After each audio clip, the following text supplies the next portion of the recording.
दोस्तों नमस्कार। तो कैसे हो आप सभी। तो धन्य एजुकेशन में आप सभी का स्वागत, अभिनंदन। देखिए दोस्तों, अपने संज्ञा कंप्लीट हो चुकी है। तो आज हम संज्ञा की कुछ बेसिक चर्चा करते हैं। देखिए दोस्तों, अगर मैं आपको कोई भी टॉपिक पढ़ाऊंगा ना, तो क्या है कि संज्ञा, ठीक है दोस्तों, संज्ञा के मैंने आपको 4 पार्ट करके पढ़ाए हैं। ठीक है दोस्तों, पहले पार्ट में मैंने इसकी भूमिका रखी थी। ठीक है दोस्तों, और देखो, पहले पार्ट में मैंने इसकी भूमिका रखी थी।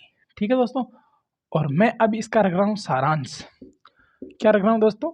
सारांश रख रहा हूँ। अगर आपने मेरी ये वीडियो अगर ये दोनों देख ली है ना, तो ये वीडियो और ये वीडियो आपके ओनली फॉर रिवाइज की होगी। और आज की जो वीडियो है ना, आपको संज्ञा है ना, अब तक पढ़ी होगी, वो मैं नहीं कह रहा कि मैं उससे हटकर पढ़ा रहा हूँ, पर मैं ये कह रहा हूँ कि जो संज्ञा मैंने पढ़ी है और क्वेश्चन कहाँ से आते हैं, वो संज्ञा देखो आपको बीएसटीसी में भी पढ़ाई थी।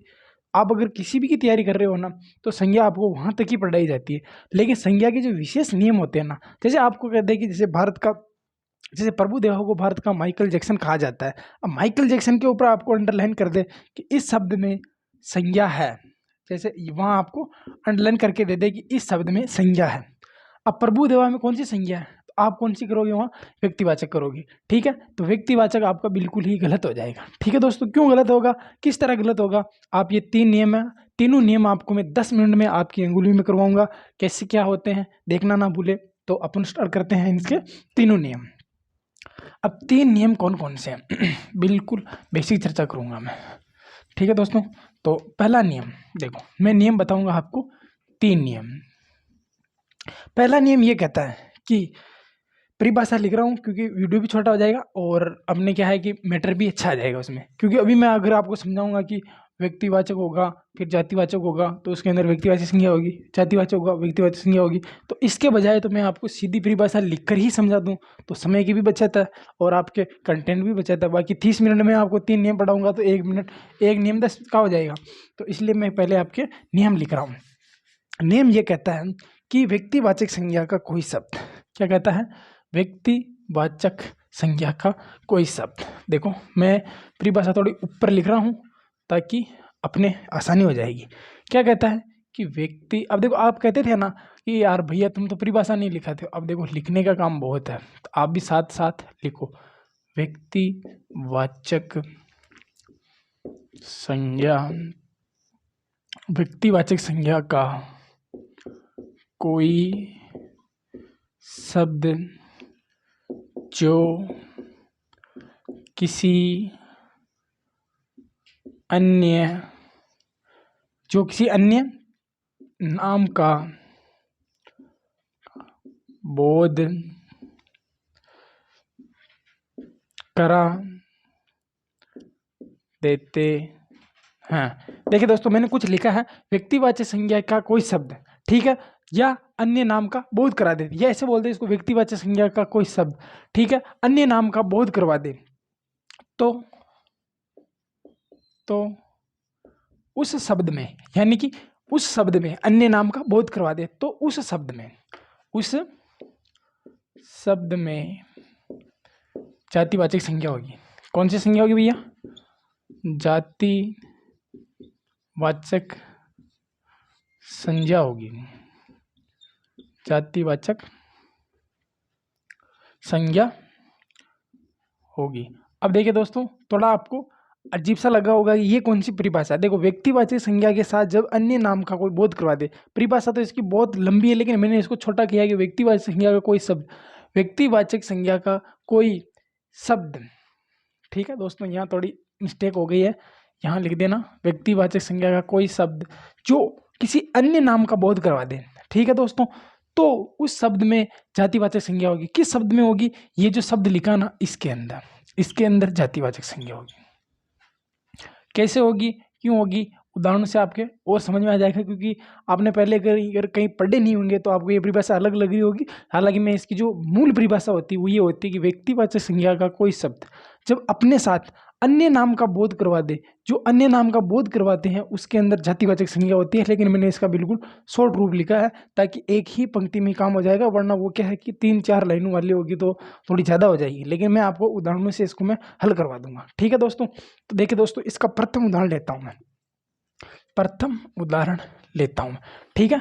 जैसे यहाँ लगा देता हूँ अपन, जैसे उदाहरण के माध्यम से इसको समझने की कोशिश करते हैं। बिल्कुल आसान है। देखो मैंने कुछ किया है, मैंने लिखा है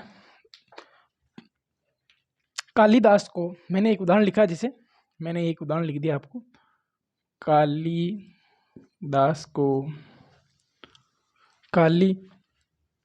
को भारत का शेक्सपियर कहते हैं। शेक्सपियर, देखो शेक्सपियर एक साहित्यकार थे, उनका नाम था। कालिदास को भारत का शेक्सपियर कहा जाता है। देखिए दोस्तों, एक मैंने यहाँ पर उदाहरण लिखा है कि कालिदास को भारत का शेक्सपियर कहा जाता है। अब देखो, अब वो क्वेश्चन कैसे देगा कि उपयुक्त पंक्ति में शेक्सपियर है व्यक्तिवाचक, जातिवाचक, भाववाचक, द्रव्यवाचक, ठीक है। ऑप्शन दे देगा ये। अब आपने इतनी संज्ञा पढ़ी है और ये क्वेश्चन आ जाए, आपने 2 घंटे इसको पढ़ने में लगाए हैं, अगर ये क्वेश्चन आ जाए और ये क्वेश्चन आपको गलत हो जाए, ठीक है, उस चीज़ से ये क्वेश्चन होएगा ही नहीं, चाहे आप कुछ भी कर लो। व्यक्तिवाचक में नहीं होगा, जातिवाचक में नहीं होगा, भाव में नहीं होगा, ध्रुव में नहीं होगा, समूह में नहीं होगा, समुदाय में नहीं होगा, किसी में नहीं होगा। और ये कहाँ से होगा? ये विशेष नियम से होगा। क्यों होगा? क्योंकि नियम कह रहा है कि व्यक्तिवाचक संज्ञा। अब देखो ये व्यक्ति रहा, क्या भैया? कालिदास का नाम है व्यक्ति। तो अब मैं यहाँ क्या कर रहा हूँ कि भाई ये तो है आपके व्यक्तिवाचक संज्ञा, ठीक है भैया। बिल्कुल बिल्कुल बेसिक तरीके से समझा रहा हूँ। ये तो है व्यक्तिवाचक संज्ञा। देखो को भारत का शेक्सपियर कहा जाता। अब एक शब्द यहाँ पर याद रखना, अगर यहाँ तुलना हो रही है ना, क्या हो रही भैया? एक शब्द याद रख लेना आप तो, कि तुलना हो रही है। किससे तुलना हो रही है? कि जो भारत का अपना जो कालिदास जो थे ना, उनकी तुलना आपके जो शेक्सपियर है ना, ये साहित्यकार थे, तो इनकी तुलना इनसे की जा रही है। तो क्या थे? देखो ये कालिदास है, शेक्सपियर तो नहीं थे ना, ये शेक्सपियर अलग है, ये अलग है, लेकिन इनकी तुलना की जा रही है। तो जहां पर तुलना की जाती है, जिस शब्द से तुलना की जाती है ना, उसके अंदर जातिवाचक संज्ञा होती है, ठीक है दोस्तों। तो इसके अंदर कौन सी संज्ञा हो जाएगी? आपके व्यक्तिवाचक ही होगी, तो ये आपके जातिवाचक संज्ञा हो जाएगी, ठीक है दोस्तों। तो देखो एक उदाहरण से भी अगर आपको समझ में नहीं आया तो मैं बता रहा हूँ। देखो कालिदास, जैसे अपनी तुलना कर, मेरी तुलना कर लो कि मैं विराट कोहली हूँ, ठीक है। अब मैं विराट कोहली तो हूँ नहीं, लेकिन विराट कोहली जैसे मैं शॉट खेलता हूँ या मैं किसकी तरह अच्छी तरह बॉलिंग करता हूँ, तो मैं उसकी तरह हूँ, ठीक है। तो ये तो नहीं होगा ना कि मैं वही हूँ, लेकिन मेरी तुलना उससे हो रही है। तो यहाँ तुलना कालिदास की अपने शेक्सपियर से की जा रही है, इसलिए यहाँ पर जो ये शेक्सपियर शब्द है ना, इसमें जातिवाचक संज्ञा है और कालिदास के अंदर आपके व्यक्तिवाचक संज्ञा है, ठीक है दोस्तों। तो जैसे मैं दूसरा उदाहरण ले लेता हूँ, जैसे मैंने उदाहरण लिया आपके प्रभुदेवा को, एक अगला ले लेता हूँ, ठीक है, और जल्दी आ जाएगा आपके। प्रभुदेवा को ऐसे मान लो, भारत का मान लो, या प्रभुदेवा को भारत का माइकल जैक्सन कहा जाता है। क्या कहते हैं दोस्तों? माइकल जैक्सन कहा जाता है। अब देखिए दोस्तों, प्रभुदेवा कौन है? यहाँ पर प्रभुदेवा व्यक्तिवाचक संज्ञा है, ठीक है दोस्तों। प्रभुदेवा में कौन सी संज्ञा है? आपके व्यक्तिवाचक, ठीक है। इसका नाम है तो व्यक्तिवाचक संज्ञा है, ठीक है दोस्तों। नाम ही क्या होती है? संज्ञा होती है। तो समझने की बात इतनी कि भाई प्रभुदेवा के अंदर आपके व्यक्तिवाचक संज्ञा है, ठीक है दोस्तों। अब देखो इसकी तुलना किससे की जा रही है? कि ये तो क्या है? भारत का माइकल जैक्सन है। क्या है ये? भारत का माइकल जैक्सन है। अब तुलना की जा रही, तुलना करने वाले के अंदर क्या होगा? आपके जातिवाचक संज्ञा होगी। तो इसमें भी क्या है? अब आपको यहाँ पूछ ले कि इसमें आपको नीचे अंडरलाइन करके पूछ ले कि इस शब्द में कौन सी संज्ञा है? व्यक्तिवाचक, जातिवाचक, भाववाचक, द्रव्यवाचक, ठीक है। या फिर तो आप क्या करोगे? तो ये क्वेश्चन ऐसे पूछते हैं, ठीक है दोस्तों। एक जैसे मैं अगला और क्वेश्चन लिख लेता हूँ। जैसे अपन बोलते हैं ना कि राधा तो पूरी गंगा है, ठीक है दोस्तों। अपन बोलते हैं जैसे राधा तो पूरी गंगा है। मैंने यहाँ एक शब्द लिख देता हूँ, जैसे मैंने लिखा है राधा तो पूरी गंगा है। देखिए दोस्तों, समझने की कोशिश करना। राधा है ना, राधा तो किसी व्यक्ति का नाम है, ठीक है। तो ये व्यक्तिवाचक संज्ञा है। लेकिन अब ये गंगा वो गंगा नहीं है जो गंगा नदी के बारे में बात की है, केवल उसकी तुलना की जा रही है। भाई राधा तो गंगा यानी गंगा की जैसे शीतल है, अच्छा व्यवहार वाली है और अपने प्रति ईमानदार है। ठीक है दोस्तों, तो इसके अंदर क्या हो जाएगा आपके, जातिवाचक संज्ञा हो जाएगी। कौन सी होगी दोस्तों, जातिवाचक संज्ञा होगी। ठीक है दोस्तों, तो जैसे जैसे मैंने आपको एक और उदाहरण अपने जो क्रिकेट के ज़्यादा फैन है दोस्तों वो ले लेता हूँ। जैसे मनोज तो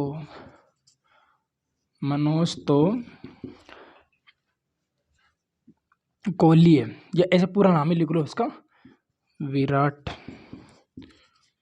कोहली। हाँ, ये ऐसे लिख दो, मनोज तो हमारी टीम का विराट कोहली है, थोड़ा सेंटेंस भी अच्छा हो जाएगा। मनोज तो, देखिए दोस्तों ये इसमें रटने वाली बात नहीं, जैसे उदाहरण अपने जो आम चाल में चलते हैं ना वही ले रहा हूँ, ना कि मैं किसी के माध्यम से ले रहा हूँ। देखो ले लिया, जैसे मनोज तो हमारी टीम का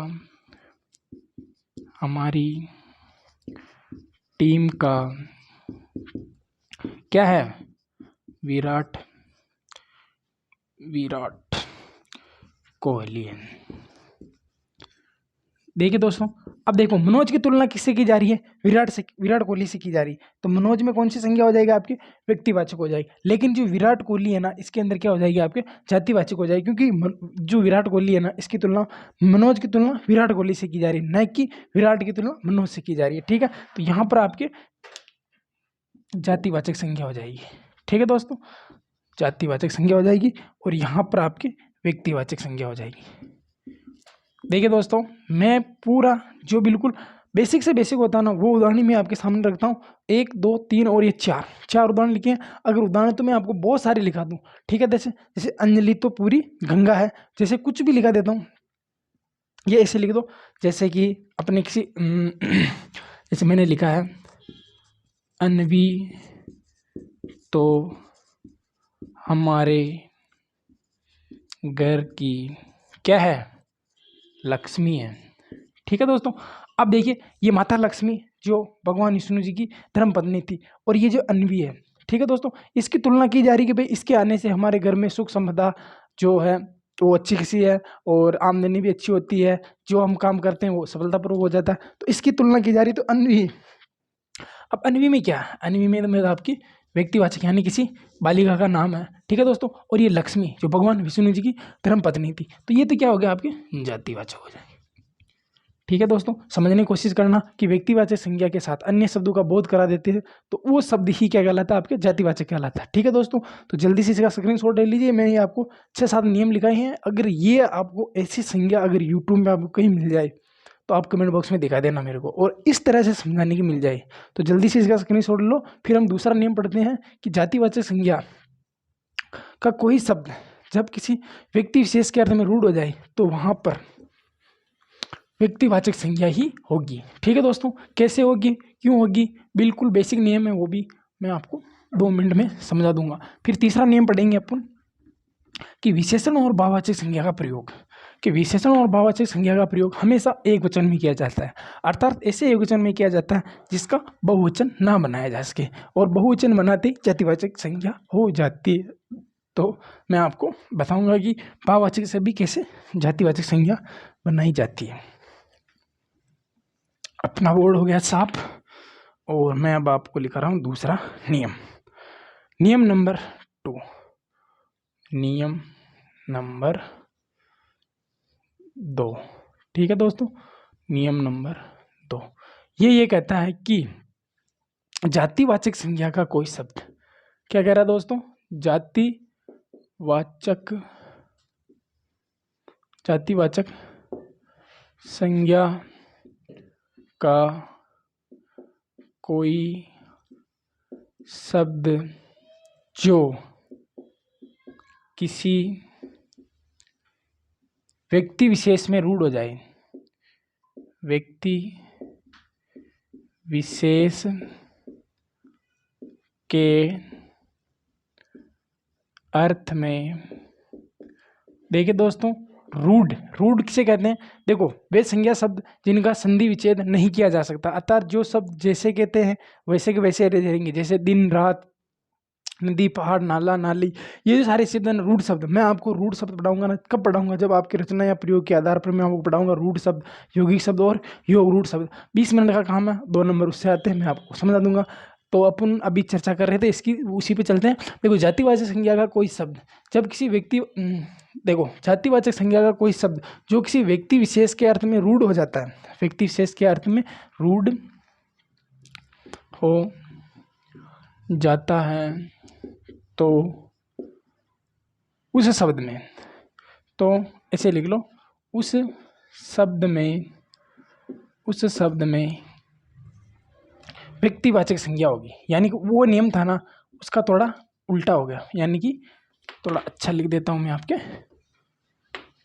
क्या होगी भैया, देखो इधर जातिवाचक है तो इधर आपके व्यक्तिवाचक होगी। क्या होगी भैया, व्यक्तिवाचक संज्ञा होगी। देखो मैं बिल्कुल उदाहरण बिल्कुल बेसिक समझा रहा हूँ। देखो इधर लिखा है व्यक्तिवाचक संज्ञा का शब्द जब किसी व्यक्ति विशेष के अर्थ में, जातिवाचक संज्ञा का कोई शब्द जब किसी व्यक्ति विशेष के अर्थ में रूढ़ हो जाता है, तो उस शब्द में आपके क्या होगी दोस्तों, व्यक्तिवाचक संज्ञा होगी। और पहले हमने लिखा था कि व्यक्तिवाचक संज्ञा का कोई शब्द किसी व्यक्तिवाचक संज्ञा का कोई शब्द किसी विशेष अर्थ में रूढ़ हो जाता है, क्या इसमें विशेष अर्थ में रूढ़ हो जाता है, वहाँ जातिवाचक संज्ञा हो जाती है, अपने साथ अन्य नाम का बोध करवा लेता है। ठीक है, परिभाषा यही है, अगर उसको मिला कर लिखे तो ये है, या फिर परिभाषा ऐसे सिंपल थी, मैंने आपको समझा दी है। अब देखो मैं इसके कुछ उदाहरण ले रहा हूँ कैसे जातिवाचक से आपके व्यक्तिवाचक में बदलती है। ठीक है दोस्तों, परिभाषा में इतना ध्यान मत देना, मैं बोल रहा हूँ उस भाषा में देना है कि जातिवाचक संज्ञा का कोई शब्द किसी व्यक्ति विशेष के अर्थ में रूढ़ हो जाता है, तो वहाँ पर आपकी व्यक्तिवाचक संज्ञा होती है। और ये जो क्लास है ना, यूपी कांस्टेबल, राजस्थान का विद्यार्थी यूपी पुलिस की पेपर दे सकता है। और अभी आज ही राजस्थान पुलिस अपने यूपी सरकार ने आपके जो वहाँ के एसआई और महिला एसआई उनके लिए भी वैकेंसी निकाली है। उसके अंदर भी हिंदी व्याकरण जो ये है वो की वही है। अपने राजस्थान में भी हिंदी व्याकरण एसआई के लिए यही है। और अपनी जितनी भी बहनें ये वीडियो देखती है उनके लिए भी, महिला एसआई के लिए यही है, रेट वालों के लिए भी है, पटवार वालों के लिए भी है। जितनी भी हिंदी व्याकरण है ना वो उसके लेवल की है। ये आरएस और एसआई आईएएस तक की जो हिंदी है उसमें है। आपकी जितनी भी इसके अंदर आने वाला सिलेबस है वो सारा का सारा कवर हो जाएगा। आप तो बस मेरे साथ जितनी मेहनत मैं कर रहा हूँ उतनी मेहनत भी आप कर लो ना, आपका कल्याण हो जाएगा 100%। ठीक है, क्योंकि मैं आपको बिल्कुल यूनिक चीज़ें बताता हूँ और यूनिक चीज़ों के साथ साथ मैं आपको उनको याद कैसे करना ये तरीका बताता हूँ। बाकी चीज़ें तो बहुत सारी पढ़ी है, मार्केट में बहुत सारी किताबें पढ़ी है, बहुत सारे यूट्यूब चैनल है, लेकिन आपको याद कैसे करवा रहा हूँ मैं डायरेक्ट। ठीक है, इसी वीडियो में याद करवाता हूँ मैं। ठीक है, इसलिए दोस्तों आप भी थोड़ी सी मेहनत कर लो मेरे साथ। देखिए दोस्तों, अब इसमें कुछ भी नहीं करना। जैसे मैंने लिख दिया मोदी जी, जैसे मैंने एक शब्द एरकम, अब ये है ना, ये नेम बिल्कुल ही बहुत सरल है। ठीक है दोस्तों, क्यों सरल है, जैसे मैंने कुछ लिख दिया, मैंने लिख दिया जैसे मोदी जी। एक बात देखो, मैंने मोदी जी लिखते, आपके दिमाग में, आपके मस्तिष्क में कौन सी छवि बती ये बता देना मेरे को, गांधी जी। ठीक है दोस्तों, देखो आगे लिखा मैंने आपके नेहरू जी, नेहरू जी। मैंने लिखा आपके पटेल जी। ठीक है, सरदार वल्लभ भाई पटेल जी, इस पूरा सम्मान कर दो ना। और आपके लिख दो शास्त्री जी, शास्त्री जी। ठीक है दोस्तों, और एक लिख लो आपके भारत,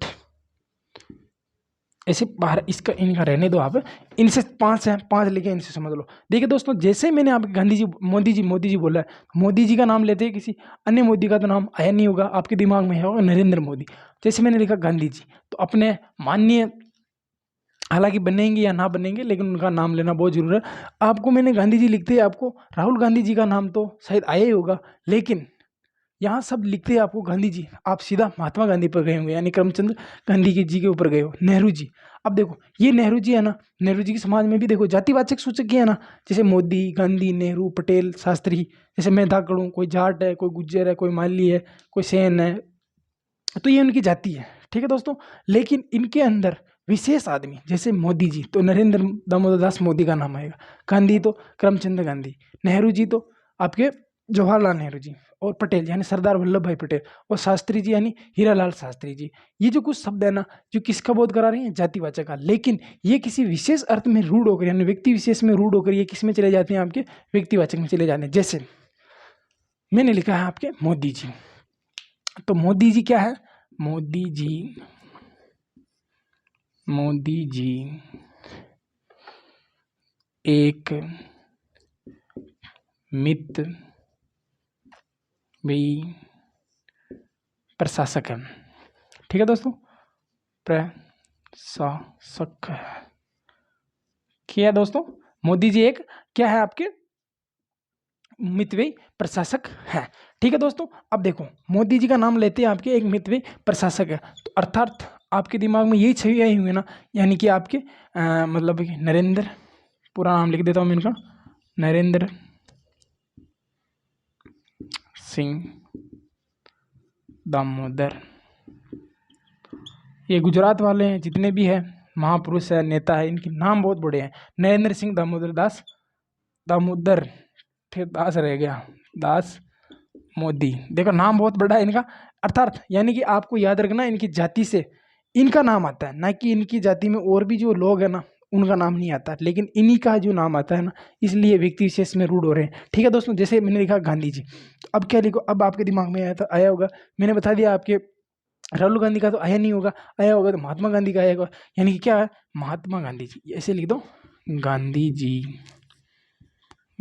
जी अहिंसा के क्या थे? अहिंसा के पुजारी थे। ठीक है दोस्तों, अब गांधी जी अहिंसा के पुजारी थे, तो किसके लिए आया? महात्मा गांधी जी के लिए आया। और नेहरू जी, देखो नेहरू जी भारत के प्रथम प्रधानमंत्री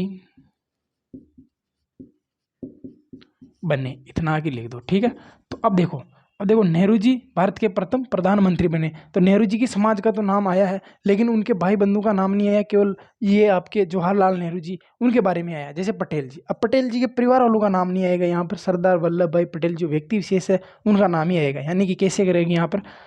पटेल जी भारत को क्या किसे बांधा?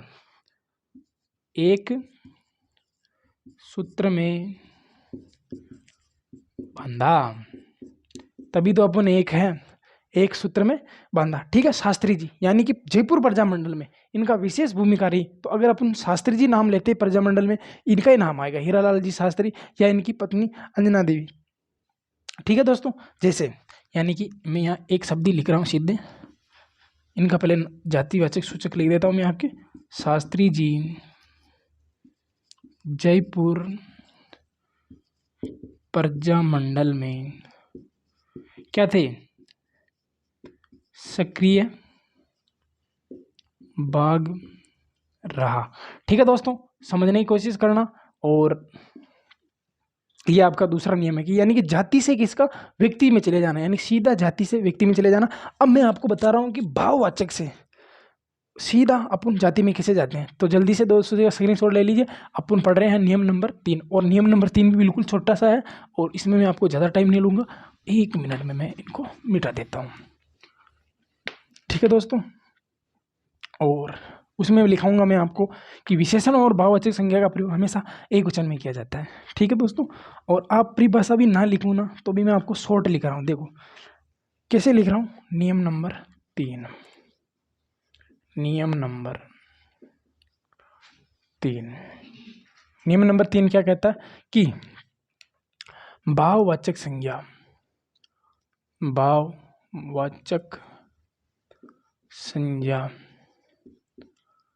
ठीक है दोस्तों, भाववाचक संज्ञा और विशेषण का। ठीक है दोस्तों, भाववाचक संज्ञा और विशेषण भी ऐड कर लो। ठीक है, इसको मैं समझा रहा हूँ आपको डायग्राम से, जितने ज़्यादा आप डायग्राम बनाओगे ना उतना ज़्यादा आपका फायदा रहेगा। भाववाचक संज्ञा और विशेषण का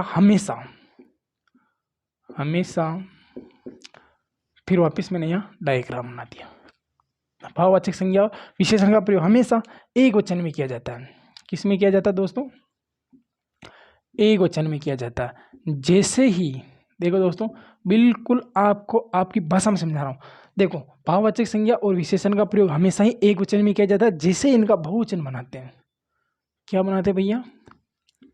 बहुवचन बनाते हैं। और ये बात मैंने आपको संज्ञा की पहली वीडियो थी ना उसमें बता दी। जैसे बहुवचन बनाते हैं, बहुवचन होने पर क्या हो जाता है दोस्तों, जातिवाचक संज्ञा हो जाती है।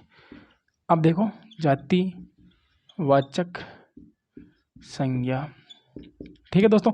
अब देखो परिभाषा में ऐसे भी लिख सकता, भाववाचक संज्ञा और जातिवाचक संज्ञा, भाववाचक संज्ञा और विशेषण का प्रयोग हमेशा आपके एक वचन में किया जाता है। जैसे इनका बहुवचन में प्रयोग करते हैं जातिवाचक संज्ञा बन जाती। और मैंने आपको उस दिन भी लिखाया था कि भाववाचक संज्ञा का प्रयोग हमेशा एक वचन में किया जाता है, अर्थात जैसे इसका बहुवचन में प्रयोग करते हैं ये आपके चली जाती हैं, आपके जातिवाचक में चली जाती। तो देखिए दोस्तों, इसके लिए अपन कुछ उदाहरणों के माध्यम से मैं आपको समझाने की कोशिश करता हूँ। जैसे मैंने लिखा है, हमें, देखो दोस्तों, हमें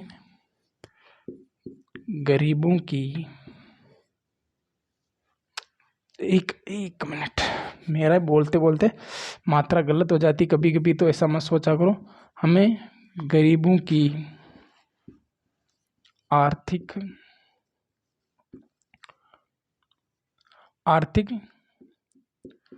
सहायता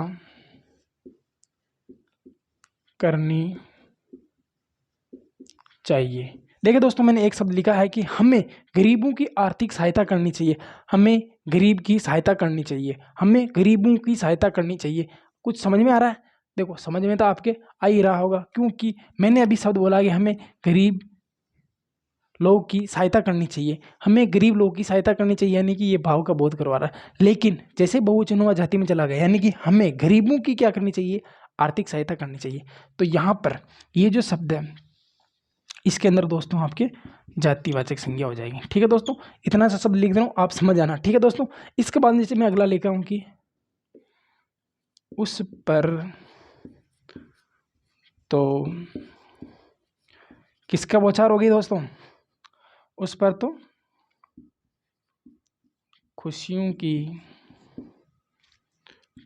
की भरमार बौछार हो रही है। देखिए दोस्तों, समझने की कोशिश करना कि उस पर तो खुशी की बौछार हो रही है, उस पर तो खुशी की बौछार हो रही है, यानी कि एक आदमी के लिए बोल रहा हूँ, यानी कि आप पर तो खुशी की बौछार हो रही है। ठीक है दोस्तों, आप लोगों पर तो खुशियों की बौछार हो रही है, या फिर इसको ऐसे ले लो, उस पर तो, यानी कि आप सभी पर तो खुशियों की बौछार हो रही है। ठीक है दोस्तों, तो ये जो खुशियां हैं दोस्तों, इसके अंदर आपके जातिवाचक संज्ञा है। ठीक है भैया, अगला लिख देता हूं, जैसे मैं आपके अगला लिख देता हूं कि आजकल तो खोए खोए से लगते हो, आजकल तो गांव में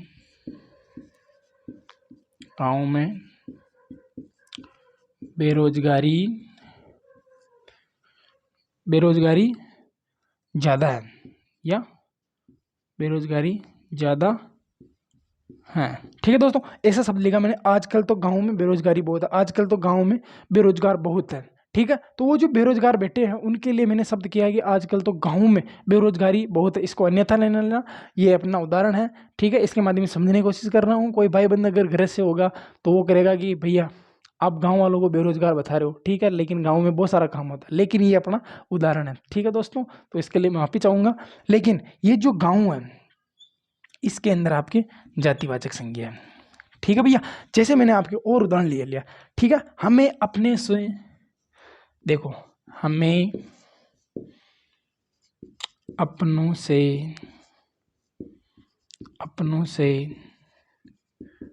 बड़े हमें अपनों से बड़े लोगों का आदर करना चाहिए। ठीक है भैया, आदर करना चाहिए। देखिए दोस्तों, ये जितने भी अपने आमचाल की चीज़ें हैं, लेकिन इनको अपन व्यवस्थित तरीके से लिख रहे हैं तो आपको पता चल जाएगा। देखो अब देखो, इसके अंदर 3 है, हमें, अपनों से, बड़े लोगों का। ठीक है, ये सारे बहुवचन वाले रहेगा, अपने से बड़े लोगों का आदर करना चाहिए, लेकिन यहाँ अपन केवल अंडरलाइन ब्रैकेट में इसको ही करेंगे, लोगों को। ठीक है, जातिवाचक संज्ञा। ठीक है दोस्तों, 1 2 3 4, और इसके बाद में अगर मैं आपको सभी को लिखाऊं ना तो एक शब्द और लिखा देता हूं मैं। क्या लिखाना चाह रहा हूं, जैसे मैं आप सभी की, आप लास्ट उदाहरण है दोस्तों, इसके बाद में ये तीनों नियम कंप्लीट हो जाएंगे। आप सभी की प्रार्थनाएं, आप सभी की प्रार्थनाएं, एक मिनट दोस्तों, प्रार्थनाएं बेकार नहीं जाएगी। ठीक है दोस्तों, तो ये अपने तीनों नियम कंप्लीट हो गए। और आप सभी की प्रार्थनाएं, ठीक है दोस्तों, आपकी प्रार्थना, एक तो बोलो, जैसे आप, अगर ये समझ में नहीं आया वरना आप इसको अपने ऊपर प्रैक्टिकल करना। जैसे आप बोल रहे हो आप सभी की प्रार्थना, यानी कि आपकी प्रार्थना बेकार नहीं जाएगी, और एक ऐसे बोलो आप सभी की प्रार्थनाएं बेकार नहीं जाएगी, तो आपको ऑटोमेटिक इसके अंदर जातिवाचक मिलेगा। ठीक है दोस्तों, और जातिवाचक मिलेगा तो ये बहुवचन का बोध करवाएगा।